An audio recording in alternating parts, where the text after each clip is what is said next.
Nunca me consideré un exilado porque yo me fui de la Argentina porque me dio la santa gana y me quedé en París también por los mismos motivos y volví con mucha frecuencia a la Argentina a ver a mis amigos y ver a mi gran amiga la ciudad, ¿no? O sea, las ciudades son como las mujeres, hay esas ciudades de las que te enamoras y son el amor de tu vida y como yo no soy excesivamente monógamo, pienso que se pueden tener muchas ciudades que se aman al mismo tiempo. Entonces esa vuelta a Buenos Aires nunca tenía nada que ver con un exilio.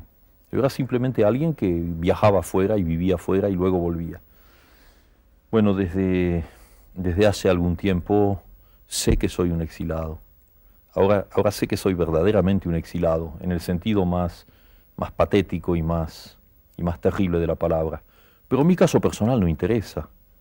Lo que es terrible es asistir todos los días a esa diáspora, a ese exilio, a esa inmensa cantidad de compatriotas míos y después de compatriotas latinoamericanos. Tú sabes que yo estoy muy contento de ser argentino, pero lo que yo soy es latinoamericano. A fines de los 60 llega a España la influencia de lo que se llamó entonces el boom de la novela hispanoamericana, de la nueva novela. Y la verdad es que durante mucho tiempo, injustamente, pero estaba bastante olvidada la novela hispanoamericana aquí, y sobre todo se asociaba pues con unos tópicos, la novela del indio, indigenista, de la revolución, o sea, una novela tradicional realista. Entonces en aquel momento pues fue una revolución muy grande, en España y fuera de España también, claro, y empezaron a llegar obras maestras, de repente, de gente que apenas conocíamos, pues Rulfo, Vargas Llosa, García Márquez, Cortázar, bueno, y antes Borges, por supuesto. Y esto tuvo mucha influencia en aquel momento en la literatura española, porque suponía un poquito de crítica, digamos, de la novela del realismo social, comprometido, político, suponía una defensa de la novela de vanguardia, imaginativa, libre. Hace algo que pocos escritores hacen en su momento, y es que todo ese cambio de universo y de manera de narrar en el aspecto psicológico del personaje lo transforma en lenguaje. Es decir, la estructura de cada cuento va a reflejar, además en cuentos muy distintos, cómo esa psicología del lenguaje del personaje se va retorciendo o va llegando hacia un lugar inesperado. La propia estructura del relato se hace inesperada. La narrativa convencional desaparece, ¿no? Y Cortázar reinventa en cada relato cómo se narra, ¿no? Quería buscar lo fantástico, pero en la vida cotidiana, en las cosas normales. Por ejemplo, pues típico de él, coges el metro y entonces tu metro se cruza con otro que va en dirección contraria y ahí ves a una chica. Y ha sido un momento y no sabes si ya la volverás a ver o nunca más, ¿no? O de repente la historia lo decían en alemán, el Doppelganger, el doble, enterarte de que hay otra persona que es como tú. Bueno, y que a lo mejor lo conoces y ¿qué pasa? O la fascinación pues por un animal en el acuario. Bueno, lo fantástico, pero en esta vida. El juego es una constante en su narrativa, un juego que es placer de escribir, placer de leer, pero también una manera de criticar el mundo. Es una ironía constante en la manera de exponer la historia, por ejemplo también en historias de Cronopios y de Fama, y una manera también de conocimiento, o sea, el retorcer el lenguaje, la realidad, y exponerla de una manera muy concreta y muy original. También el lector conoce por primera vez un tipo de realidad que desconocía, ¿no? Pienso que desde que comencé a escribir, la noción de juego ha estado profundamente identificada en todo lo que yo he hecho, entendiendo por juego lo mismo que entienden los niños, es decir, una ocupación muy seria, que en el fondo no tiene nada de frívolo. Ya sabemos muy bien que cuando los niños juegan, le dan a su juego un valor mucho más importante que al hecho de que su madre pretenda que se bañen o que coman. Eso sí les parece bastante frívolo a los niños. En cambio, el juego es una cosa muy seria. Si yo doy un paso atrás y trato de verme a mí mismo como escritor, siento que esa constante infantil que ha quedado en mí, y no lo lamento, muy al contrario, ha determinado siempre la manera en que se me dan las cosas, los temas, las situaciones, y la manera en que luego en el plano de la escritura ensayo transmitirlas y resolverlas. Finalmente, manejar las palabras, hacer de las palabras un hecho estético, es quizá uno de los juegos más altos que puede hacer el ser humano. Más altos en el sentido de que supone la utilización simultánea de todas las facultades intelectuales y todas las facultades sensibles, y no solamente la razón, sino también los elementos irracionales, los sueños, la fantasía. Todo eso crea una especie de superalquimia, de supercombinatoria, que es lo que yo creo que tú entiendes cuando hablas de juego, y que es lo que en todo lo que llevo escrito he tratado de que esté presente. Es decir, que la idea de escribir seriamente, pero dándole a la palabra serio el valor de exclusivamente racional, pensado y trabajado, no está en mi naturaleza.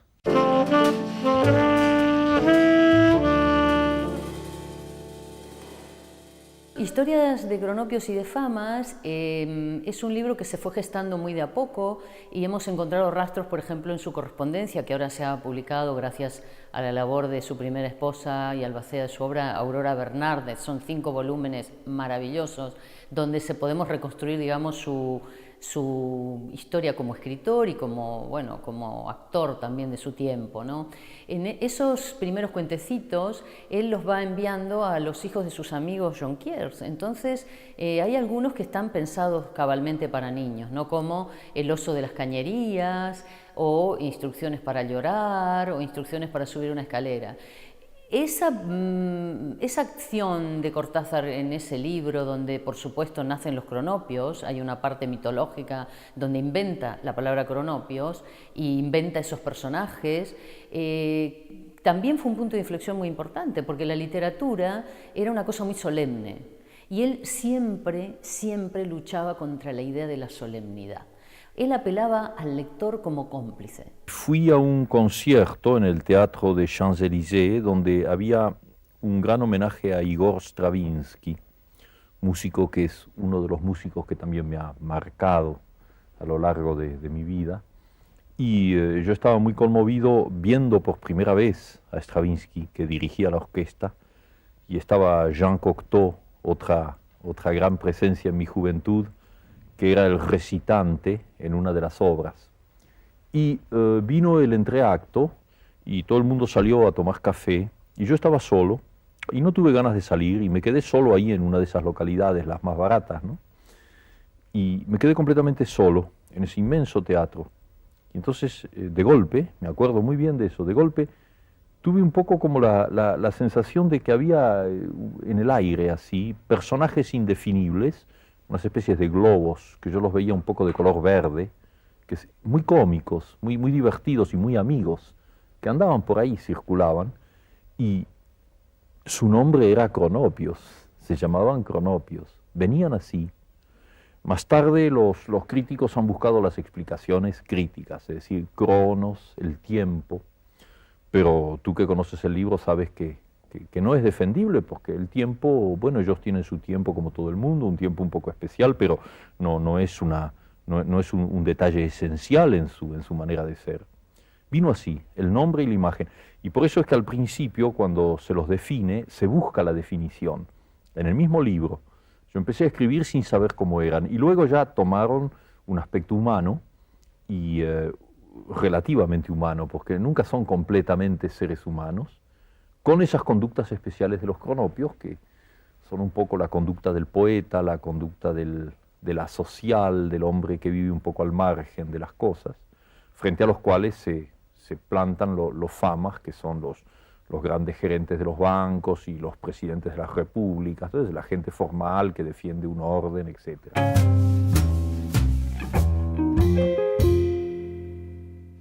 En el año 1963 viene la gran apuesta, que es la gran novela, que es Rayuela. Y ahí se la juega, digamos. Ahí lo primero que hace es decirle, lector, tú tienes que jugar conmigo.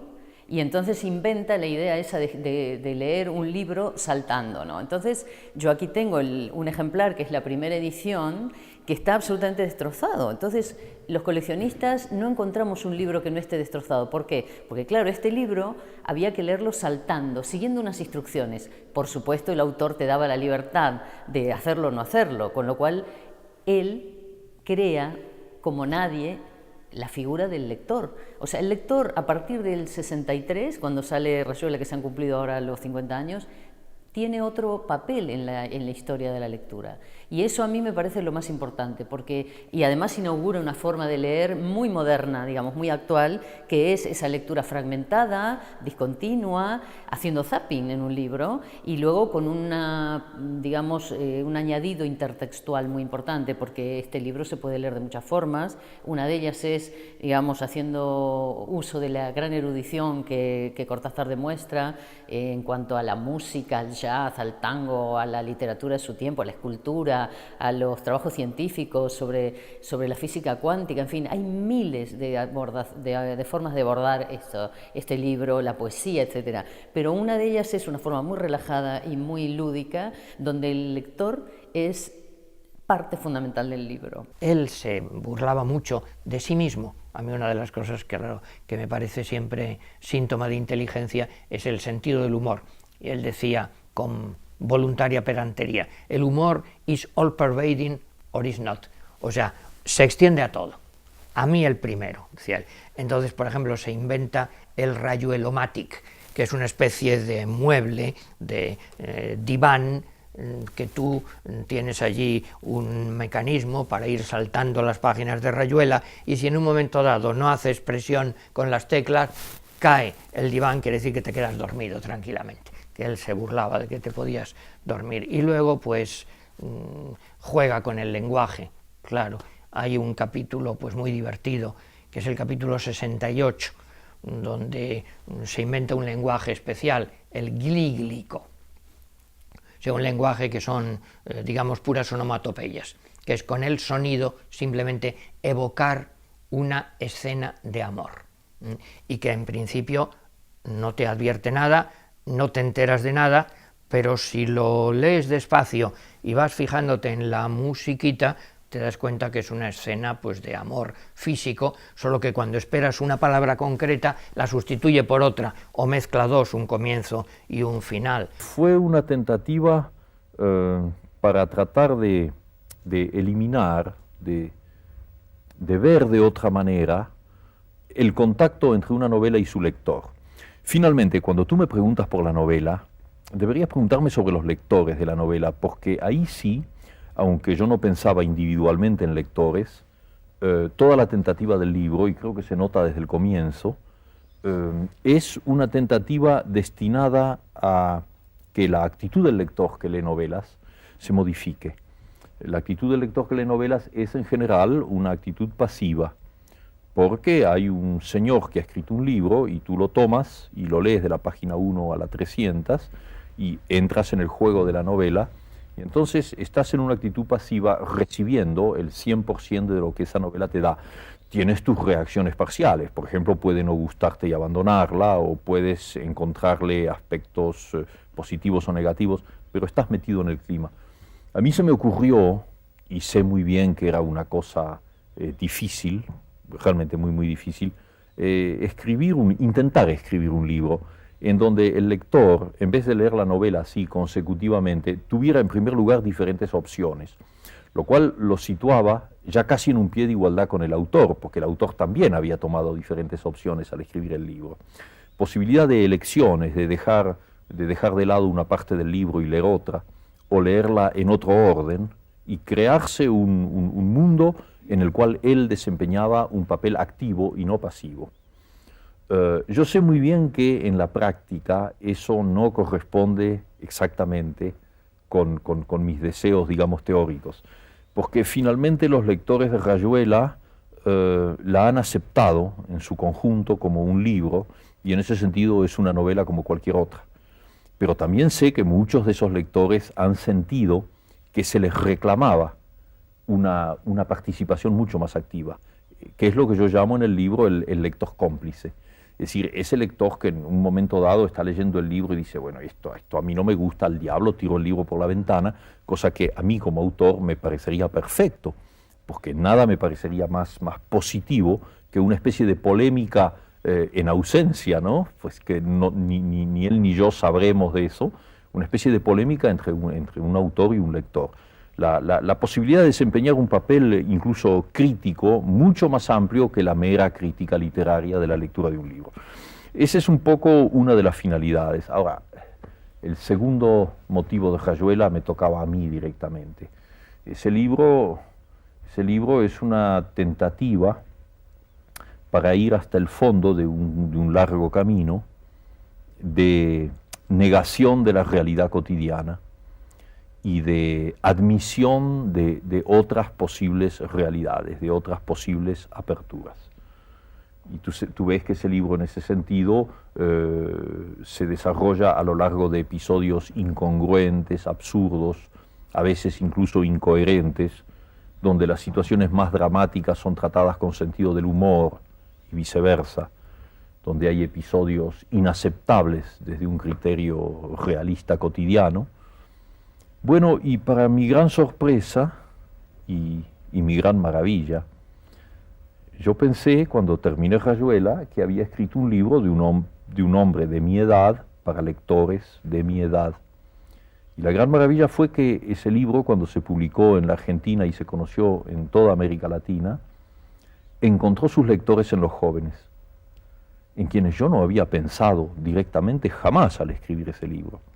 Los verdaderos lectores de Rayuela han sido los jóvenes. Este libro de cuentos es un libro curioso porque son 8 historias donde en todas ellas se habla de la muerte. Lo cual es un libro que, bueno, los críticos han dicho que es el libro del horror, aunque yo creo que en Cortázar la idea de la muerte, que está siempre presente, en todo caso es hablar de la vida, ¿no? Porque evidentemente la muerte es el triunfo de la especie, entonces él era un hombre muy vital, que estaba siempre buscándole el otro lado, digamos, a la vida, ¿no? Y el otro lado de la vida evidentemente es la muerte. Hay algunos cuentos estupendos en este libro, como son las fases de Severo, ¿no? Que muchos han asociado a las historias bíblicas, aunque él lo desmintió, porque ya sabemos lo que pasa con los autores. Escriben las cosas y luego son los lectores los que las recomponen, ¿no? Quizá no sea uno de sus libros más comentados, aunque es un libro que ha generado muchísima, emoción, ¿no? Porque un libro como Liliana llorando, un cuento como Liliana llorando, nos hace pensar en esas situaciones, ¿no? Donde hay alguien que los médicos, digamos, entre comillas, sentencian a muerte porque no hay cura y la persona tiene que ir construyéndose una vida ya en ese momento y luego este personaje no muere, con lo cual, claro, todo vuelve a su cauce, pero de otra forma, ¿no? Esa forma que tiene Cortázar de decirnos que siempre hay otra forma de abordar las cosas, incluso la muerte. En definitiva, yo creo que soy un cuentista más que un novelista. Y entonces Octaedro, bueno, resume una serie de obsesiones personales, de entrevisiones de un mundo fantástico. Pues ahí están, son 8 cuentos más. En 1989 Cortázar hace una broma que sería apropiarse, algo muy moderno por cierto, de un cómic muy conocido que era Fantomas y transforma las viñetas y incluye, digamos, un mensaje en pro de los derechos humanos. Él formaba parte del Tribunal Russell y en este libro está orientado, digamos, a concienciar a las personas, incluso a los más jóvenes, que son los que leen cómics quizá, de la necesidad de apoyar las causas por los derechos humanos. Lo que hace aquí es reemplazar los parlamentos e incluir mensajes, mete a sus amigos, habla de Moravia, o sea, de las personas que en aquel momento colaboraban lógicamente por la defensa de los derechos humanos que particularmente en América Latina estaban conculcados en ese momento. Lógicamente aquí hay un personaje que es como él casi, lo cual le venía muy bien. Este es un recurso, yo creo, como muy moderno, ¿no? Que ahora se hace, de utilizar un soporte con otros fines. Trabajando con el tribunal Bertrand Russell, que hizo 3 reuniones, 2 en Roma y una en Bruselas, donde se cuestionó y se puso sobre el tapete el problema de la violencia, de la tortura, de los regímenes de extrema derecha en el Cono Sur. Y entonces, sabes muy bien cómo funciona el tribunal Russell, que había hecho ya su trabajo sobre la guerra de Vietnam, consiste en la audición de testigos y el control de esas audiciones por juristas imparciales y en definitiva una sentencia que no tiene desgraciadamente ningún valor práctico, pero sí un valor moral. Es decir, condenar ciertos gobiernos, condenar ciertos sistemas, condenar determinadas fuerzas negativas, en este caso en América Latina. Bueno, puesto que me conoces, sabes muy bien que yo acepté ser miembro de ese jurado y trabajé todo lo que pude en el tribunal. Pero luego, a la hora de la sentencia, pasó que el bloqueo informativo en América Latina, perfectamente manipulado, como lo está, hizo que inmensas masas de población no tuvieran la menor noticia, es decir, no se enteraran de lo que el tribunal Russell había hecho en ese plano. Lo cual, naturalmente, el tribunal no podía impedirlo porque no tiene medios. El tribunal Russell no puede luchar contra el Pentágono y no puede luchar contra los dólares. Entonces, se tenía que limitar a la distribución más eficaz posible, pero muy limitada. En ese momento, me llegó de México un cómic en donde un amigo, me lo enviaba un amigo, diciéndome, mira, cuando un escritor entra como personaje en un cómic, eso ya es la celebridad mundial. Me lo hacía como un chiste. Pero entonces yo empecé a mirar ese cómic, y es un cómic que se publica en México, que son las aventuras de Fantomas, que originalmente es un personaje de Francia, pero lo han aztequizado, si se puede decir, lo han vuelto mexicano. Y entonces este Fantomas, en esa historieta, se enfrenta con un loco que, armado de una especie de rayo láser, ha decidido destruir la cultura. Y entonces quema bibliotecas, incendia las bibliotecas. Entonces los escritores, desesperados ante ese genocidio cultural, se dirigen a Fantomas, porque es el único superhombre que puede luchar contra un super asesino, super criminal. Y entonces en el cómic se veía a Octavio Paz telefoneándole a Fantomas, diciéndole, tienes que hacer algo, tienes que salvarnos. Se lo veía a Alberto Moravia, se la veía a Susan Sontag, y se me veía a mí, que le telefoneaba diciendo, Fantomas, confiamos en ti, tienes que hacer alguna cosa. Entonces Fantomas sacaba pecho, se lanzaba volando, porque vuela Fantomas, y finalmente descubría a este maniático y lo liquidaba como en todo buen cómic. Bueno, me llegó eso y me hizo mucha gracia verme como personaje de un cómic.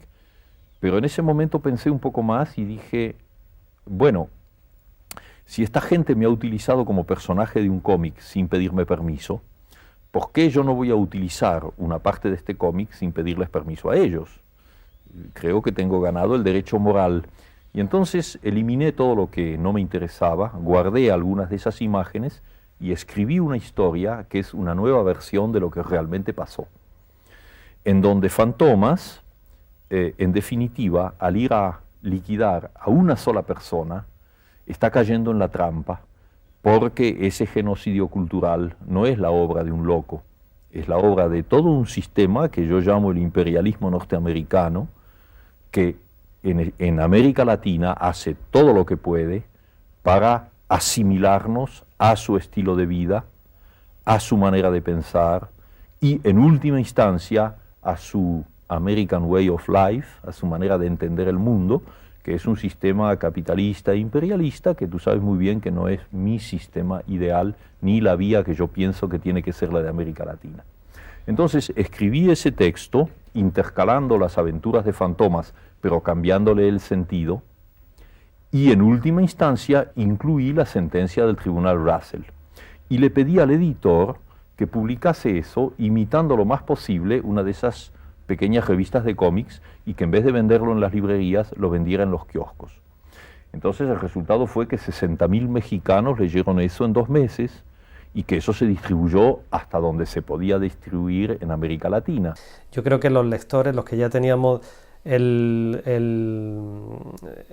alimento de la literatura dentro para escribir y queríamos escribir, leer a Cortázar fue como descubrir un universo absolutamente distinto, por rico, por imaginativo, por incluir dentro todas las tradiciones que a nosotros nos resultaban lejanas, por ejemplo, la tradición anglosajona, ¿no?